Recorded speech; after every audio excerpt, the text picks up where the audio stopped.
আয় আল্লাহ সব তো সন্তানের জন্য করলাম, কিয়ামতের দিনে এসে দেখি কেউ আমারে চিনে না, আমার আমলনামায় এত গুনাহ লেখা কেন? ইয়াউমিযিম বিবানি, প্রয়োজন বুঝি আজকের দিনে কিয়ামতের দিনে তুমি আমাকে ছেড়ে দাও, আমার সন্তানদেরকে বাঁধো, আমার সন্তানদেরকে শিকল লাগাও, যাদের কারণে আমি আজকে নাফরমান হয়েছি, যাদেরকে বড় করবার জন্য আমি কষ্ট করেছি, যাদেরকে বড় করবার জন্য চুরি করেছি, যাদেরকে বড় করবার জন্য জিনা করেছি, অন্যায় করেছি, হারাম করেছি। আয় আল্লাহ তাআলা, কিয়ামতের দিন আমার সন্তান আমাকে চিনে না। আয় আল্লাহ, প্রয়োজনে আমার সন্তানগুলাকে বেঁধে রাখো, আমাকে ছেড়ে দাও, আমি এই কষ্ট সহ্য করতে পারবো না। আল্লাহ বলবেন, তোর সন্তানদেরকে আমার কাছে জামিন দিয়া, নিজেকে বাঁচাতে চাও গোলাম, আর কিছু বলবে কি?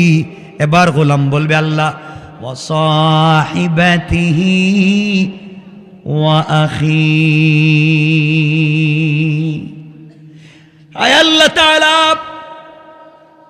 ওয়া সাহিবাতিহি, আমার আমলনামায় লেখা দেখি সুদ, আমার আমলনামায় লেখা ঘুষ।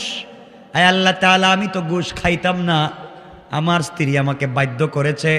স্ত্রী সব সময় বলতো, তুমি যেই চাকরি করো আমি একই চাকরি, তুমি যেই চাকরি করো পাশের বাসার দুলাভাই তো একই চাকরি করে, তার ঘরে কত সুন্দর সোফা আছে, ওয়াইড ডো আলমারি শোকেস আছে, আপনার ঘরে নাই? যে বিজনেস করেন, পাশের বাড়ির ভাই তো একই বিজনেস করে, তার ঘরে আছে, আপনার ঘরে নাই কেন? আয় আল্লাহ, ও তো ঘুষ খাইতো, আমি ঘুষ খেতাম না, ও সুদ খাইতো, আমি খেতাম না, এজন্য আমার ঘরে নাই। স্ত্রীর জ্বালাতন শুনে, স্ত্রীর নির্যাতন শুনে, স্ত্রীর কথাবার্তা শুনে আমি সুদে টাকা এনেছি, ঘুষ খেয়েছি, ঘরকে সাজিয়েছি। আল্লাহ, আমার আমলনামায় সুদ লেখা, আমার আমলনামায় ঘুষ লেখা, যে স্ত্রীর জন্য এগুলা করেছি, স্ত্রীরে বাদো, আমাকে ছেড়ে দাও। আল্লাহ বললেন, সন্তান দিলে, স্ত্রী দিলে, আর কি দিবে?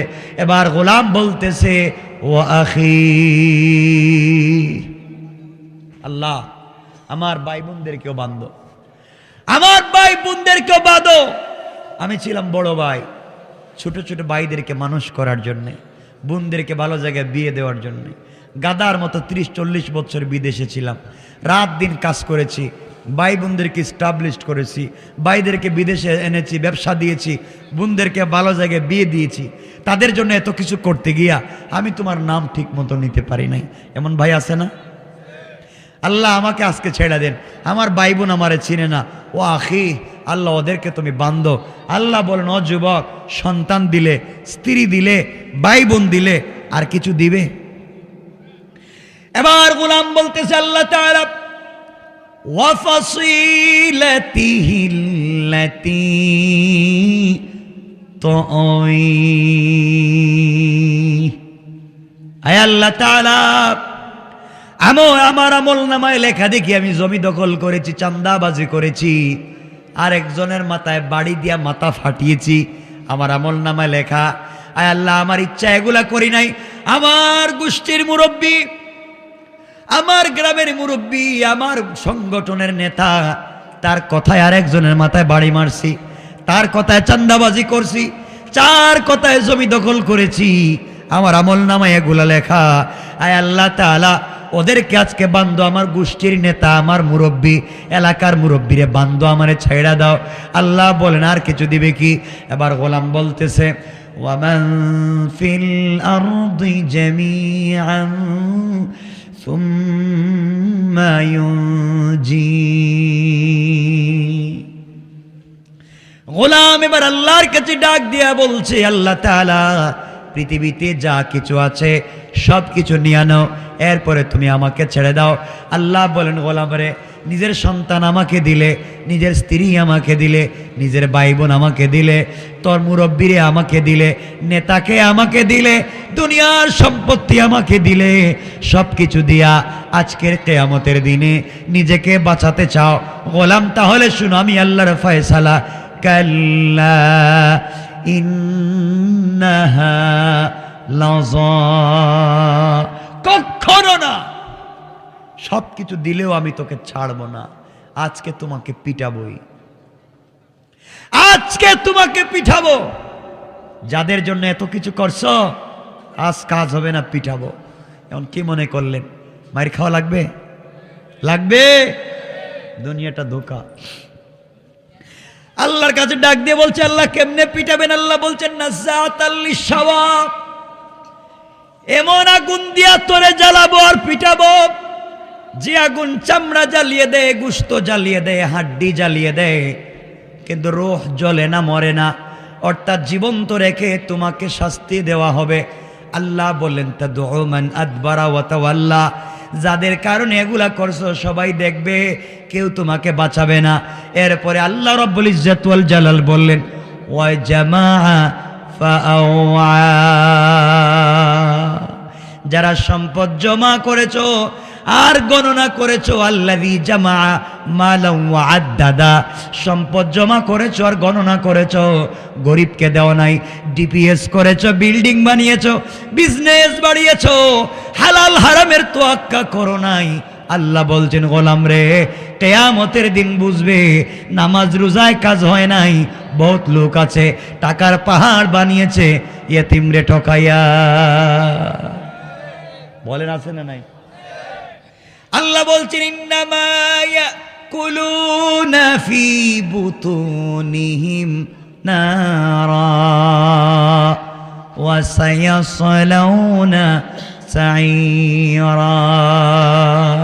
আল্লাহ রাব্বুল ইজ্জত ওয়াল জালাল বললেন, দুনিয়ার জমিনে যারা ইয়েতিমকে ঠকাইয়া খেয়েছে, আল্লাহ রাব্বুল ইজ্জত ওয়াল জালাল বলে দিলেন গোলাম রে, যারা দুনিয়ার জমিনে ইয়েতিমরে ঠকায় তারা তাদের পেটের ভিতরে আগুন ছাড়া আর কিছুই ঢুকায় না। পড়েন নাউজুবিল্লাহ। আওয়াজ করে জোরে পড়েন না নাউজুবিল্লাহ। আরো জোরে আওয়াজ করে পড়েন নাউজুবিল্লাহ।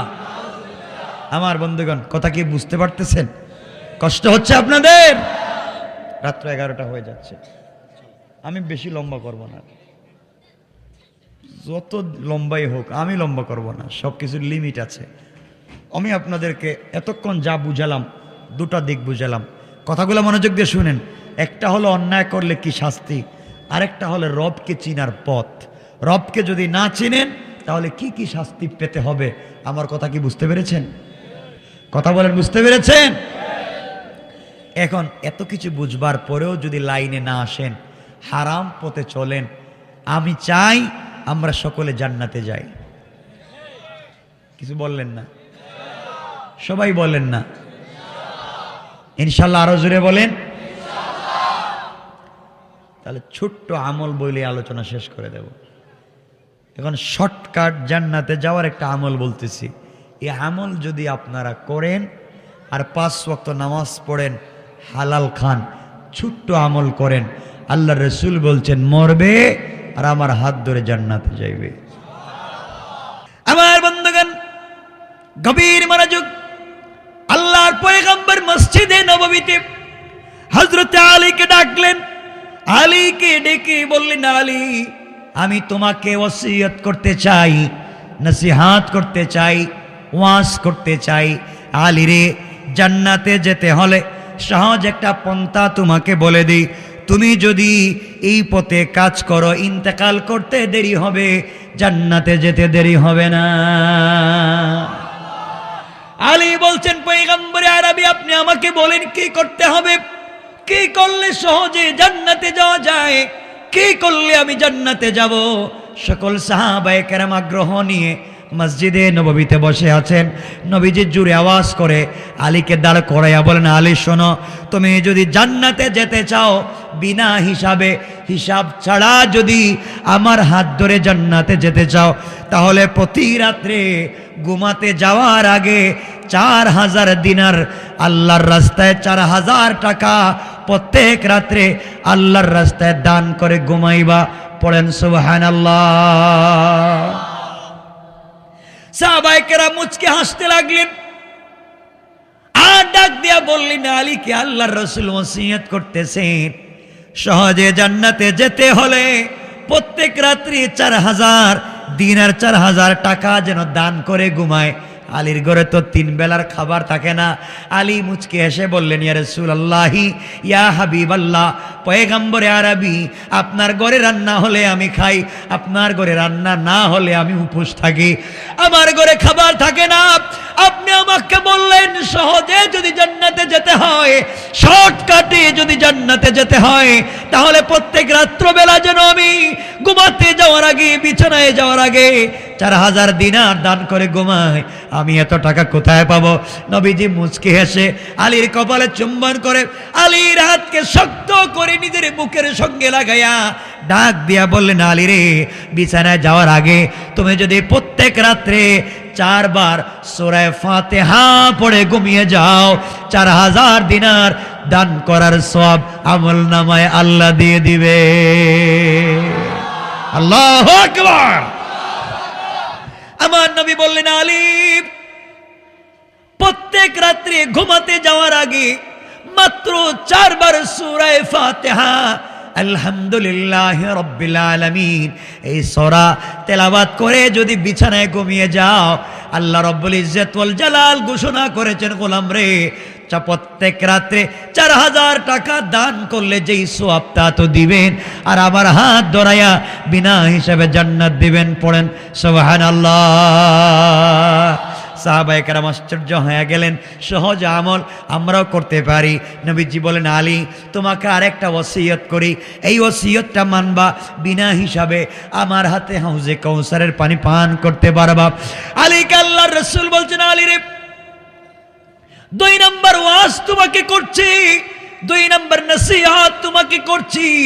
আলী, তুমি শোনো, ঘুমাতে যাওয়ার আগে, বিছানায় চলে যাওয়ার আগে প্রত্যেক রাত্রবেলা তুমি যদি 30 পারা কোরআন শরীফ খতম করে ঘুমিয়ে পড়ো, 30 পারা কোরআন খতম করে যদি তুমি ঘুমিয়ে যাও, আল্লাহ বলেছেন কিয়ামতের দিনে এই কোরআন তোমাকে সুপারিশ করে করে, শাফাআত করে করে জান্নাতুল ফিরদাউসে নিয়ে যাবে। সাহাবায়ে কেরাম দাঁড়িয়ে বলছেন, পয়গম্বরে আরবি, প্রত্যেক রাত্রে 30 পারা কোরআন শরীফ খতম করতে হবে, রাত্রই তো শেষ হয়ে যাবে, ঘুমাবো কখন? আলী মুচকি হেসে বলছেন, ইয়া রাসূলুল্লাহ, 30 পারা কোরআন প্রত্যেক রাত্রে খতম করলে ঘুমাতে যাব কখন? নবীজি আলীর হাত জড়াইয়া ধরলেন আর বলেন, আলী রে, তুমি যদি প্রত্যেক রাত্রে বিছানায় যাওয়ার আগে, ঘুমিয়ে যাওয়ার আগে 3 বার সূরা ইখলাস কুল হুয়াল্লাহু আহাদ পড়ে ঘুমিয়ে যাও, তোমার আমলনামায় 30 পারা কোরআন খতমের সওয়াব লিখে দেওয়া হবে। আল্লাহু আকবার। আমল কি খুব কষ্টের না সহজ? 1 নাম্বার 4 বার সূরা ফাতিহা, 3 বার, 1 নাম্বার 4 বার সূরা ফাতিহা, 2 নাম্বার 3 বার সূরা ইখলাস। খুব কষ্টের আমল, যে কোনো সময় করা যায়। এবার আলী আমার নবীকে জড়িয়ে ডাক দিয়ে বলছেন, পয়গম্বরে আরবি, এত সহজ সহজ আমল আপনি আমাকে বলছেন, এ আমল করলেই যদি জান্নাতে যাওয়া যায়, 2টা বলছেন, আরেকটু বলেন, আরেকটু বলেন। আমার নবী বলছেন, আলী, তাহলে তুমি শোনো, প্রত্যেক রাত্রে একটা করে ঝগড়া মিটাইয়া তুমি ঘুমাবা। মানুষের মধ্যে ঝগড়া লেগে গিয়েছে, স্বামী স্ত্রীতে ঝগড়া লেগে গিয়েছে, 2 গ্রামের ঝগড়া লেগেছে, 2 দেশের ভিতরে মারামারি লেগে গিয়েছে, ঘরের ভিতরে বাইয়ে বাইয়ে বাবা ছেলে ঝগড়া লেগে গিয়েছে। ঝগড়া মিটাইয়া তুমি ঘুমিয়ে যদি যাও, জান্নাতুল ফিরদাউসে আল্লাহ তোমাকে পাঠাইয়া দিবেন, তুমি এই কাজ করে ঘুমাবা। হযরতে আলী বলছেন, পয়গম্বরে আরবি, আপনি আমাকে বললেন প্রত্যেক রাত্রি একটা ঝগড়া মিটাই আমি ঘুমাবো। প্রত্যেক রাত্রে কোথায় ঝগড়া হয়? কোন স্বামী স্ত্রী ঝগড়া করে, বাবা ছেলে ঝগড়া করে, ভাইয়ে ভাইয়ে ঝগড়া করে, মা মেয়ে ঝগড়া করে, গ্রামে গ্রামে ঝগড়া হয়, দেশে দেশে মারামারি হয়। আমি কোথায় খুঁজে পাবো, কোথায় দেখবো? আর ঝগড়া মিটাইয়া ঘুমাবো। আল্লাহর রাসূল বলছেন, যারা রাত্রবেলা ঘুমাতে যাওয়ার আগে উম্মতের একটা ঝগড়া মিটাইয়া ঘুমাইয়া যায়, আল্লাহর রাসূল বলছেন বিনা হিসাবে জান্নাতে চলে যাবে। আলী বলছেন, পয়গম্বরে আরবি, আমি কেমনে ঝগড়া মিটাবো, কোথায় পাবো?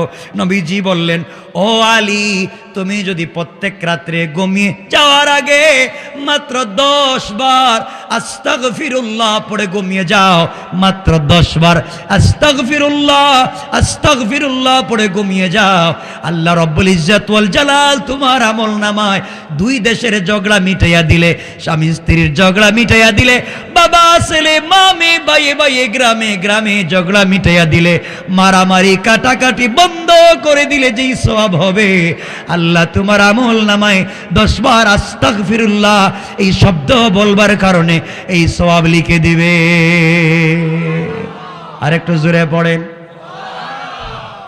এবার আলী বলছেন, পয়গম্বর আরবি 3টা ওসিয়ত আপনি আমাকে করেছেন। এত সহজ ওসিয়ত করলেন। নবীজি বলেন, আলী রে, কেউ যদি আস্তাগফিরুল্লাহ পড়ে বিনা হিসাবে জান্নাতে যেতে চায়, দুনিয়ার কোনো মানুষ লাগবে না, ওসিয়ত লাগবে না, সুপারিশ লাগবে না, শাফাআত লাগবে না, বিনা হিসাবে কোন উম্মত যদি জান্নাতে যেতে চায়, সে যদি প্রত্যেক রাত্রে আল্লাহুম্মা ইন্নী যালামতু নাফসি যুলমান কাসীরা ওইটা একবার হলেও দিনে পড়ে, আল্লাহ বলছেন এই গোলামের জিম্মাদার কিয়ামতের দিন স্বয়ং আমি আল্লাহ। আল্লাহু আকবার বলেন না। আল্লাহ রাসূল বলছেন, শোনো ও আলী, তুমি শোনো, কিয়ামতের দিনে যেই দিন সূর্য তার 11টা মুখ দিয়া নিচের দিকে তাকাইয়া থাকবে, মাটিগুলা তামার মতো হয়ে যাবে, মানুষের শরীর থেকে গাম জোরে জোরে সাঁতার কাটা মতো হয়ে যাবে। ওই দিন যদি আরশে আজিমের ছায়ায় থেকে জান্নাতের 8টা দরজা খোলে, জান্নাতে যেতে চাও, যেই গোলাম আর যেই উম্মত 5 ওয়াক্ত নামাজের সময় অথবা যে কোনো সময় ওযু করবার পরে কালিমায়ে শাহাদাত পড়বে, আশহাদু আল্লা ইলাহা, এই কালিমায়ে শাহাদাত পড়বে প্রত্যেক অজুর পরে শরীর শুকিয়ে যাওয়ার আগে হাত ভিজা, মাথা ভিজা, শরীর ভিজা রয়েছে, কালিমায়ে শাহাদাত যদি কেউ ওযু করার পরে পড়ে, নবীজি বলেছেন ইন্তেকালের সাথে সাথে জান্নাতের 8টা দরজা খুলে দেওয়া হয়ে যায়। আল্লাহু আকবার। এবার নবীজিকে আলী বলছেন, পয়গম্বর আরবি আপনি আমাকে আরেকটু ওসিয়ত করেন, আমি কি করতে হবে? নবীজি বলছেন, আলী রে, তুমি এক কাজ করো, প্রত্যেক রাত্রে ঘুমাতে যাওয়ার আগে জান্নাতের মূল্য পরিশোধ করে ঘুমিয়ে যাও। এবার আলী বলছেন, পয়গম্বর আরবি আপনি জান্নাতের মূল্য পরিশোধ করতে বললেন, জান্নাতের মূল্য কি দেওয়া যায়? আপনিই তো হাদিসে বলেছেন, আপনি আমাদেরকে বলেছেন জান্নাতের মূল্য পরিশোধ করবার মতো কিছুই নাই। জান্নাতের ভিতরে যে স্টোন আছে, পাথর আছে, জান্নাতি মহিলাদেরকে আল্লাহ যে উড়না দিবেন, জান্নাতি মহিলাদের উড়নার মধ্যে যে পাথরগুলা দিবেন, এই পাথরের দাম হবে হীরা জবরজত ইয়াকুত মণি মুক্তা, ছোট্ট ছোট্ট পাথর, আসমান জমিন আরশ কুরসি লৌহ কলম জান্নাত জাহান্নাম, আল্লাহ যা কিছু সৃষ্টি করেছেন সব কিছু বিক্রি করে যদি কেউ দেয়, এরপরেও জান্নাতি মহিলাদের কাপড়ের মধ্যে যে একটা পাথর থাকবে, ওই পাথরের দাম পর্যন্ত হবে না। পড়েন সুবহানাল্লাহ। আলী বলছেন, পয়গম্বরে আরবি এই জান্নাতের মূল্য দিব, জান্নাতের একটা পাথরের মূল্য হয় না, জান্নাতের একটা চেয়ারের মূল্য হয় না। আর আপনি বলছেন আমি প্রত্যেক রাত্রি ঘুমাতে যাওয়ার আগে জান্নাতের মূল্য পরিশোধ করে ঘুমাবো, আমি কেমনে পরিশোধ করব? নবীজি বলেন, আলী রে, তাহলে তুমি শোনো, তুমি যদি ঘুমাতে যাওয়ার আগে মাত্র 3 বার দুরূদ শরীফ পড়ে ঘুমিয়ে যাও, 3 বার যে ব্যক্তি দুরূদ শরীফ পড়ে ঘুমিয়ে যায়, সে যেন 8টা জান্নাতের মূল্য পরিশোধ করে ঘুমাইয়া যায়। আল্লাহু আকবার বলেন। আমার মুসলমান বন্ধুগণ, এবার আলী জড়াইয়া বলছেন, পয়গম্বরে আরবি আরেকটু ওসিয়ত করেন, আরেকটু আমাকে বলেন, নসিহত করেন, আরেকটু ওয়াজ করেন, এত সহজে জান্নাতে যাওয়া যায়, আরেকটু বলে দেন। এবার নবীজি বলছেন, আলী তাহলে শোনো, প্রত্যেক রাত্রে একটা মকবুল হজ করবা, প্রত্যেক রাত্রে একটা মকবুল উমরা করবা। মকবুল হজ আর উমরা করে যদি কেউ প্রত্যেক রাত্রে একটা মকবুল হজ করে, প্রত্যেক রাত্রে একটা মকবুল উমরা করে, ওই ব্যক্তি মরবে বিনা হিসাবে আল্লাহ রাব্বুল ইজ্জত ওয়াল জালালের কুদরতে জান্নাতে পৌঁছে যাবে। কোন সুবহানাল্লাহ। এবার আলী ডাক দিয়ে বলছেন, পয়গম্বরে আরবি, এটা কি কোনো মানুষের জন্য সম্ভব? কারো বাড়ি তো 1000 মাইল দূরে, আমি মদিনায় উমরা করতে যাওয়া লাগবে, মক্কায় বাইতুল্লাহ যাওয়া লাগে, রাত্রে কেমনে আমি একটা হজ করব? প্রত্যেক রাত্রে কেমনে আমি একটা উমরা করব? আমার দ্বারা তো সম্ভব হবে না। নবীজি বলেন, আলী রে, তাহলে শোনো, কোনো গোলাম যদি, কোনো উম্মত যদি ঘুমাতে যাওয়ার আগে, বিছানায় পেট লাগিয়ে দেওয়ার আগে 4 বার কালিমায়ে তাইয়্যিবা লা ইলাহা ইল্লাল্লাহ 4 বার পড়ে যদি কেউ ঘুমিয়ে যায়, একটা মকবুল হজ, মকবুল উমরার সওয়াব পেয়ে যাবে। পড়েন সুবহানাল্লাহ। আমার বন্ধুগণ, বিশ্বনবী বুঝালেন, জান্নাতে যদি যেতে হয়, প্রত্যেক রাতে 4000 দিনার যদি দান করার সওয়াব পেতে হয়, 4 বার সূরা ফাতিহা পড়বা, 30 পারা কোরআনের খতম করার সওয়াব যদি পেতে হয়, 3 বার সূরা ইখলাস পড়বা, জান্নাতের মূল্য যদি পরিশোধ করতে হয়, 3 বার দুরূদ শরীফ পড়বা, প্রত্যেক রাতে একটা ঝগড়া মিটাইয়া ঘুমাতে যদি হয়, 10 বার আস্তাগফিরুল্লাহ পড়বা, একটা মকবুল হজ, একটা মকবুল উমরা করে যদি ঘুমাতে হয়, 4 বার কালিমায়ে তাইয়্যিবা পড়ে ঘুমাবা, জান্নাতের 8টা দরজা খোলা রেখে যদি ঘুমাতে হয়, অজুর পরে কালিমায়ে শাহাদা পড়বা।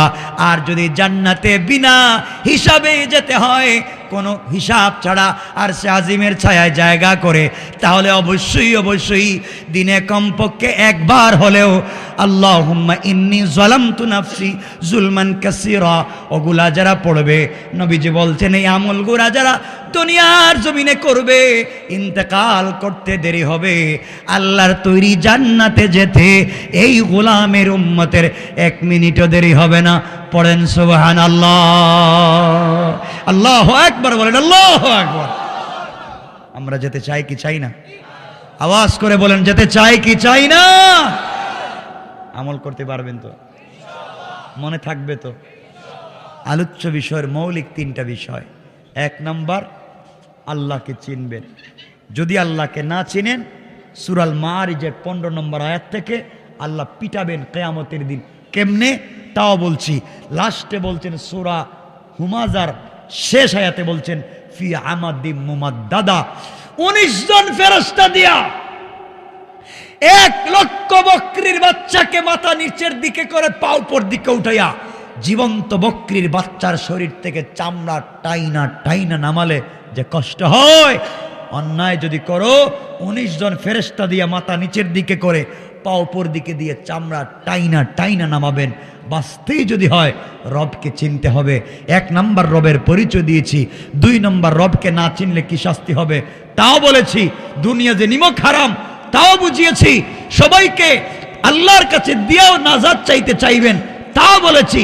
লাস্টে বুঝাতে চাইলাম, সব বাদ দিয়া বিনা হিসাবে শর্টকাটে জান্নাতে যাওয়ার 4-5টা আমল বলে দিয়েছি। আমরা যদি সব কিছু ঠিক মতো করতে পারি, যাব কোথায়? কোথায় বলেন, কোথায়? আল্লাহ যেন আমাদেরকে কবুল করে। আর লম্বা করব না, লম্বা করলে তো আর 2-2.5 ঘন্টা ওয়াজ করতে হবে আমারে। আয়াত তো শেষ হইতো না এটা। না না, আরে শুনেন না, শুধু ওয়াদা দিছি, আসছি। কি যে শরীরে ব্যথা না আজকে। হ্যাঁ কি কোন কাটায় কাটায় 1.5-2 ঘন্টা হিসাব তো করে আমি বসি। কি কয় এটা? আপনাদের তো কষ্ট হচ্ছে দেখতেছি। না, লম্বা করা যাবে না। বসেন বসেন। দেখছেন ওয়াজ শুধু বলছি শেষ, কামড় যাইতেছি না। শোনেন না বাবা, আমি কথা কিছু বলি, শোনেন। যতটুকুন বলছি ততটুকুনই কথা শোনেন। কি বলতে চাই আমি, দীর্ঘক্ষণ কথা বলে যা বোঝাতে চাইছি, দিলের দরদ নিয়ে কথাগুলো বলছি। আমরা জান্নাতে যেতে চাই। কোথায় যেতে চাই? এলাকায় ফিতনা ফাসাদ করবেন না, গালাগালি করবেন না, মারামারি করবেন না। জান্নাতে যদি যেতে চান, কিয়ামত কোরআনের সাথে যদি সম্পর্ক রাখেন। কিসের সাথে? কোরআনের সাথে। প্রতিদিন হলেও একটা আয়াত কোরআন শরীফের তিলাওয়াত করবেন। একটা পারা দরকার নেই, একটা আয়াত পড়বেন। কিয়ামতের দিনে সবাই যদি আপনারে ভুলে যায়, কোরআনের সাথে যদি সম্পর্ক থাকে, কোরআন আপনাকে ভুলে যাবে না। কোরআন আপনাকে ভুলে যাবে না। ইনশাল্লাহ বলেন, বলেন না ইনশাল্লাহ। আমাদের ভিতরে অহংকার রাখবো না। আমরা রাস্তাঘাটে যে যারে পাইব আমরা সালাম দিব ইনশাল্লাহ, বলেন না? দেননি আপনারা সালাম? কি বলেন আপনারা? তাহলে এলাকাতে দেখতে জান্নাত হয়ে বসে রয়েছে। এলাকায় দেখবেন কিছু মা, এতক্ষণ তো বললাম হুজুরদের কথা বললাম, হুজুরদেরকে সম্মান দিবেন, মসজিদের ইমামদেরকে সম্মান দিবেন, ওলামায়ে কেরামদেরকে ইজ্জত দিবেন। আর ইজ্জত দিলে কমে না, ইজ্জত দিলে বাড়ে। আপনারা আপনার ছেলে 4টা ইংলিশ মিডিয়ামে পড়ান, একটারে অঙ্কের স্যার রাখছেন, ইংরেজির স্যার রাখছেন, বাংলার স্যার রাখছেন, মেডিকেল সায়েন্সের স্যার রাখছেন, এক একটার পিছনে 5,000, 10,000, 20,000 টাকা খরচ করেন। একজন একটা ফ্যামিলির 5টা বাচ্চার পিছনে একজন অভিভাবকের খরচ আছে 20,000 থেকে 50,000 টাকা মাসে। আর পুরা গ্রাম মিল্লা মসজিদের ইমামের বেতন 5,000, তাও 11 মাস বাকি। এটা মনে হয় ভুল বলছি আমি? হ্যাঁ, আল্লাহ কইব কি রে এটা কি করলি? আর মসজিদের ইমাম সাহেবের মানুষ মনে করে ছোট ভাইয়ের বউ, মানে সবার অধিকার আছে, যার যা ভাল লাগে তা গিয়া কর। ইমাম সাহেব মসজিদের বাথরুম ময়লা কেন, প্রস্রাবখানায় দুর্গন্ধ কেন, আর এই সামনে আপনি নামাজে তো লম্বা করেন কেন, রুকুতে গেলে উঠতে মন চায় না, না এগুলা হয়নি? শব্দ ইমাম সাহেবের সঙ্গে তো কথায় কথা চলে আসছে, বললে তো আর লম্বা হয়ে যাব। শুনেন শুনেন কি বলতে চাই, রাগ করবেন না। ইমাম সাহেবদের সঙ্গে কথা কেমনে বলা লাগবে আদব তো রাসূল শিক্ষা দিয়েছেন। আর আজকে ইমাম সাহেব যদি নামাজে ভুল করে, এই বাবা ইমাম বেতন দেই না, 3 বেলা খাওয়াই না, নামাজ 4 রাকাত 3 রাকাত পড়াইছো কেন, এত তাড়াতাড়ি সালাম ফিরে দিছো কেন, নামাজে কি বোর কথা মনে হইছে? ঠিক ইমাম সাহেবের গালাগালি কেন? কেন? ইমাম যদি নামাজে ভুল করে তাকে কেমনে জিজ্ঞাসা করবেন, তাও রাসূল হাদিসে বলছেন। 1-2 মিনিটে বলি, কষ্ট পাবেন না তো? পাইলে আমার লাভ কি, আমার তো কোনো অসুবিধা নেই। শুনেন, একদিন রাসূল পাক, তাবরানীর রওয়ায়াত, দারাকুতনির সুনান হাদিস, রাসূল পাক আসরের নামাজের ইমামতি করতেছেন, বিশ্ব নবী ইমাম, মুসল্লি আবু বকর, ওমর, উসমান, আলী, তলহা, জুবাইর, হানজালা, খালিদ ইবনে ওয়ালিদ, জাফর, তলহা, বড় বড় সাহাবী মুসল্লি, নবীজি ইমাম। আসরের ফরজ নামাজ কয় রাকাত? আরো আসতে কোন? নবীজি 3 রাকাত পড়াইয়া সালাম ফিরাইয়া দিছে। আবু বকর চিন্তা করলেন, রে 4 রাকাত নামাজ 3 রাকাত পড়াইলেন কেন? আমরা হলে সালাম ফিরে গেলেন, ইমাম সাহেব আপনার নামাজ পড়াইবার দরকার নাই, তার বয়স বেশি হয়েছে, নামাজে শুধু ভুল করেন, কালকে আসার দরকার নাই, ঠিক আছে না? এখন মুসল্লিরা চিন্তা করে নবীজি 3 রাকাত পড়াইলেন কেন? আবু বকর ওমর রেজে গাইলেন, ওমর নামাজ কয় রাকাত হইছে? ওমর বলছেন, আবু বকর নামাজ তো 3 রাকাত। তাইলে উমর বলছেন, আবু বকর আপনি একটু রসুলের কন্যা, ইয়া রসুলের নামাজ 3 রাকাত হইছে। আবু বকর কো ভাই তোদের পায়ে ধরি, 3 রাকাত পড়বো, আজকের থেকে আমিও 3 রাকাত পড়বো। আমার মসজিদে ই রসুলরে যে জিজ্ঞাসা করবো, তিনি ইমাম, কি বলে জিগাই, আবার কোন বিপদে পড়ি, আমার মেয়েটারে তার কাছে বিয়ে দিছি, বেটা যদি রাগ করে আমার মেরে ছাইড়া দেয়, তাহলে আমি যাই মুখ হই, আমার দরকার নাই, নামাজ 3 রাকাত আজকের থেকে আমি পড়বো। আস্তে করে মসজিদ থেকে বাইরে চলে গেছে। আলী ওমর রে বলতেছে, ভাই নামাজ কয় রাকাত হইছে? কয় নামাজ তো 3 রাকাত হইছে। আপনি তো উমর, রসুল আপনারে বড় ভালোবাসে, আপনি বলেন না ইয়া রাসূলুল্লাহ নামাজ 3 রাকাত হইছে। কয় আবু আলী শয়তানি করবা না, হ্যাঁ তুমি কি আমাকে এই এলাকায় নষ্ট করতে চাও? হ্যাঁ 3 রাকাত হইছে, 3 রাকাত, দরকার হলে 4 রাকাত পড়বেন, নাহলে 3 রাকাত পড়বেন। জিজ্ঞাসা করতে পারতাম না, আস্তে করে উমর বাইরে গেছে। বাকি সাহাবায়ে কেরাম মিলে আলীরে বলতেছেন, ভাই আলী নামাজ কয় রাকাত হইছে? কয় নামাজ তো 3 রাকাত, 4 রাকাত তো পড়ার কথা। কয় ভাই কিছু কও না কেন? জানেন না আমি নতুন বিয়ে করছি, মাত্র বেচারা আমার কাছে মেয়ে বিয়ে দিছে, আমার চাচা তো ভাই, তোমরা কি গন্ডগোল লাগাইতে চাও? দরকার নাই, আমি দরকার হলে 4 রাকাত পড়ি আর 3 রাকাত পড়ি, যেটা করি করি, কিন্তু রসুলরা জিজ্ঞাসা করতে পারতাম না। দেখতেছেন কি অবস্থা? 3 জন বাইরে চলে গেছে। বাকি সাহাবায়ে কেরাম দেখেন, কি রে নামাজ হইল 3 রাকাত, বড় বড় যারা লিডার হব দি বাইরে যায়, নবীজিরে কিছু কয় না, তাহলে আমরা কি করতাম? আর আমাদের দেশের কিছু ছেসরা মুরব্বী আছে, মানে মাঝারি সাইজের মুরব্বী, মধ্যম বয়সের মুরব্বী আছে না নাই? এরা বলে বুড়া বুড়া মুরব্বীদেরকে বলে আপনাদের বয়স হয়েছে, আপনারা বুঝবেন না। আরে গাদা, এরা যদি না বুঝতো তুই কেমনে হইলে? ঠিক কিনা বলেন? হ্যাঁ নাকি বুঝে না কিছু? কথা তো লম্বা হয়ে যাইব, কত শর্টকাট চিন্তা করতেছি, তাও লম্বা হয়ে যেতেছে। আরে শুনেন না আমার বন্ধুগণ, 3 জন বাইরে গেছে। শুনেন কয়জন বাইরেছে? উসমান বাইরিয়া 3 জনে বলতেছে, তোমরা 3 জন বাইরেছ কেন? জানো না নামাজ কয় রাকাত হইছে? নামাজ তো 3 রাকাত হইছে। তাহলে তোমরা বাইরে হইছো কেন? উমর, আবু বকর, আলী বলছেন, ভাই নামাজে 3 রাকাত হইছে, কার সাহস আছে রসুলের জিগাই তো নামাজ 3 রাকাত পড়লেন কেন? সবাই মিলা বলতেছে, উসমান তুমি তো জিন্নুর আইন, রসুলের 2টা নূরের অধিকারী, 2 মেয়েরে বিয়ে করছো, রসুল তোমারে বড় লজ্জা পায়, তুমি একটু গিয়া বলো না নামাজ 3 রাকাত হইছে।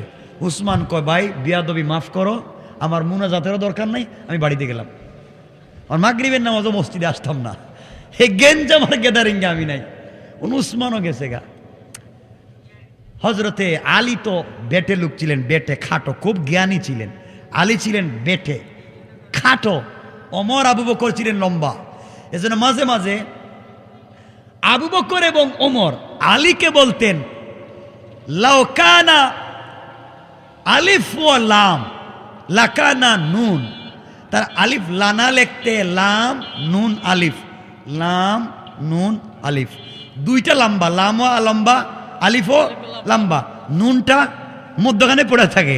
বলতেন, এ আলী আমরা চিনো, লম্বা লম্বা 2 জন, আর বাইটা মধ্যখানে থাকাও, যদি পেছ লাগাও, যাও তুমি কিছু কও। সুবহানাল্লাহ বলেন না? আলী দাঁড়ায়া বলতেছে, লাউকানা আলিফ ওয়া লাম লাউকানা নুন বাইনাল আলিফ ওয়া লাম, যদি আলিফ এবং লামের মধ্যখানে আমি নুন বাইটা না থাকি, লাকানা লা, তোমরা হইয়া যাইবা না। সুবহানাল্লাহ বললেন না? যদি আলিফ লামের মধ্যখানে আমি নুন না থাকি, তাহলে লা হয়ে যাইব, লা নাই, কিচ্ছু নাই। চিন্তা করলে এরা তো বোঝানো যায় না। 3 জন মিললিয়া আস্তে আস্তে গিয়া হজরতে বেলালে ডাকতেছে, বেলাল এদিকে আও। বেলাল বাইরে আইছে, কই কি হয়েছে? আজান দিছে কে? আমি দিছি। কয় একামত দিছে কে? আমি দিছি। তো নামাজ কয় রাকাত হইছে? নামাজ তো 3 রাকাত হইছে। তাহলে তুমি কিছু কও না? আমি কে? তোমাদের সমস্যা কি? আমি মুয়াজ্জিন, আমার বাড়ি এলাকায় না, আমি হাবশি, আমি গোলাম, তোমরা আমার সাকরে খাইতে চাও, ষড়যন্ত্র করতেছো না? আমার দরকার নাই, 3 রাকাত 3 রাকাত, কালকের থেকে আমিও 3 রাকাত। কেউ আর রসুলকে জিজ্ঞাসা করেন। উসমানের কে আইনা 4 জন মিলছে, 2 জন রসুলের শ্বশুর আর 2 জন জামাই। সুবহানাল্লাহ বললেন না? আলী এবং উসমান জামাই, আবু বকর আর ওমর শ্বশুর। 4 জন মিল্লা হজরতে বিলালে ধরছে, বিলাল তোমাকে রসুল ভালোবাসেন বেশি, তুমি সুন্দর করো যদি বুঝাইয়া বলো নামাজটা কেন 3 রাকাত হইছে। জিবরিল আমিন মনে হয় আয়েশা বলছে নামাজ 3 রাকাত, তাহলে আমরাও তো কালকে থেকে 3 রাকাত পড়তে হইব। কিন্তু বলবে কে? ইমাম সাহেবের। তুমি একটু বলো না, বুঝিয়ে কি সমস্যাটা আমরা একটু বুঝি, তুমি বলো, আমরা তোমার পিছনে আছি। ঠিক আছে। 5 জন মিল্লা মসজিদে ঢুকছে, রসুলের জিজ্ঞাসা করবে। আস্তে আস্তে করে বিলাল যখন সামনে গেছে, 4 জন আস্তে করে বাইরে চলে গেছে। বিলাল দেখছে আমার সামনে দিয়ে সাইরোটা নাই, বিপদ তো মহাগাড়ে পড়ছে। নবীজি বলতেন, বিলাল কেন আইছো? ইয়া রাসূলুল্লাহ, কিছু জিজ্ঞাসা করতে চাই, কিন্তু আপনার মন কি ঠিক আছে? জিজ্ঞাসা করলে কি কোনো আপত্তি আছে? নবীজি বললেন, না। কি হয়েছে? ইয়া রাসূলুল্লাহ, বলতে চাই, আপনি অনুমতি দিলে বলবো। দেখেন ইমাম সাহেবের জিজ্ঞাসা করা আদব দেখেন, আপনি অনুমতি দিলে বলবো, আর আপনারা ডাইরেক্ট অ্যাকশন করেন। নবীজি বলছেন, বলো বিলাল কি হয়েছে? এবার বিলাল বলতেছেন, না ইয়া রাসূলুল্লাহ, আপনি নামাজে ভুল করছেন, 4 রাকাত নামাজ 3 রাকাত করলেন কেন? একথা বলতেছেন না। বেলাল বলতেছেন, ইয়া রাসূলুল্লাহ, আকুসিরাতিস সালাতু আম নাসিতা ইয়া রাসূলুল্লাহ, ইয়া রাসূলুল্লাহ, আল্লাহর পক্ষ থেকে কি আজকের থেকে নামাজ 4 রাকাত থেকে 3 রাকাত করা হয়েছে, না আম নাসিতা ইয়া রাসূলুল্লাহ, না আল্লাহ আপনাকে ভুলাইয়া দিয়েছেন? আল্লাহু আকবার বলেন। কি আদব দিয়ে বলতেছেন, আপনাকে আল্লাহ ভুলাইয়া দিছে, আপনি ভুলে গেছেন বলতেছে না, আপনার ভুল হইছে বলতেছে না, আল্লাহ কি ভুলাইয়া দিছেন না আজকের থেকে নামাজ 3 রাকাত? নবীজি বলেন, ব্যাপার কি? ইয়া রাসূলুল্লাহ, ব্যাপার নামাজ হয়েছে 3 রাকাত। তোমরা এতক্ষণ কি করছো এখানে? আমরা মিটিং করতেছিলাম কি করি যায়। নবীজি বলেন, আমার তো ভুল হয়েছে নামাজে, চলো আবার আমরা 4 রাকাত পড়ি। এই বলে সবাই গিয়ে আবার 4 রাকাত পড়লেন। কিন্তু আদবকে চিন্তা করেন, কোন আদবে তারা রাসূলের সঙ্গে কথা বলছেন। আল্লাহু আকবার বলেন। এই আদব আসেনি আপনাদের এলাকায়? নাই কেন? এগুলো নাই। ইমাম সাহেবের টিফিন দেয়, দেখবেন টিফিনে ঠিক মতো খাবারও দেয় না। আল্লাহ জানে, এগুলো আমি ভুল বলে ফেললাম মনে না। আপনারা ভালো খাওয়ান আবার, ঠিক আছে, আপনার মাশাআল্লাহ খুব খাওয়ান। ইমাম সাহেব যদি একটু তাড়াতাড়ি হাঁটে, মুসল্লিরা কো দেখছো কার বাড়িতে মনে দাওয়াত পাইছে, এখন দৌড়তেছে। ইমাম সাহেব যদি আস্তে হাঁটে, খুব এমন খাইছে এখন হাঁটতে পারতেছে না। তো বেচারা এখন করবোটা কিটা আমার এখন মহা বিপদ ইমাম সাহেব। আল্লাহ বাঁচাইছে, আমি এই ব্যাপারে কথা বলি নাই আর। এজন্য আল্লাহর ওয়াস্তে উলামায়ে কেরামদেরকে সম্মান দিবেন, কারণ তারা আপনার ইমামতি করতেছে সালাতের। কিয়ামতের দিন হয়তো আপনার সুপারিশের কারণ হয়ে যেতে পারে। এই জন্য আমরা তাদেরকে সম্মান দিব ইনশাআল্লাহ। আরো জোরে বলেন ইনশাআল্লাহ। সামনে রমাদান, আজকে রজব মাসের 2 তারিখ নাকি? রজব, বেশি বেশি করে দোয়া পড়বেন। রজব মাস শুরু হয় আর রমজানের গণনা শুরু হয়। বেশি বেশি দোয়া পড়ে, আল্লাহুম্মা বারিক লানা ফি রজব ওয়া শাবান ওয়া বাল্লিগনা রমাদান। কারণ আপনারা তো এখন আর এগুলো বলবো না। আপনারা তো মনে করেন রমজান মাসে কোরআন নাজিল হয়েছে, এটা তো সত্য না মিথ্যা? রমজানের গুরুত্বই হচ্ছে কোরআন নাজিল হওয়ার কারণে। রমজানে কোরআন নাজিল হয়েছে 27 রমজান। আপনারা মনে করেন 27 রমজান শবে কদর, 27 রমজান কোরআন নাজিল হয়েছে, 27 রমজান তারা বিশেষ। অথচ যেই বছর কোরআন নাজিল হওয়া শুরু হয়েছে, যেই বছর রসুলের কাছে প্রথম কোরআন নাজিল হওয়া শুরু হয়েছে, এই বছর কোরআন নাজিল হয়েছে 25 রমজান। শবে কদর গিয়েছে 25 রমজান, লাইলাতুল কদর গিয়েছে 25 রমজান। পৃথিবীর প্রথম কদর 25 রমজান।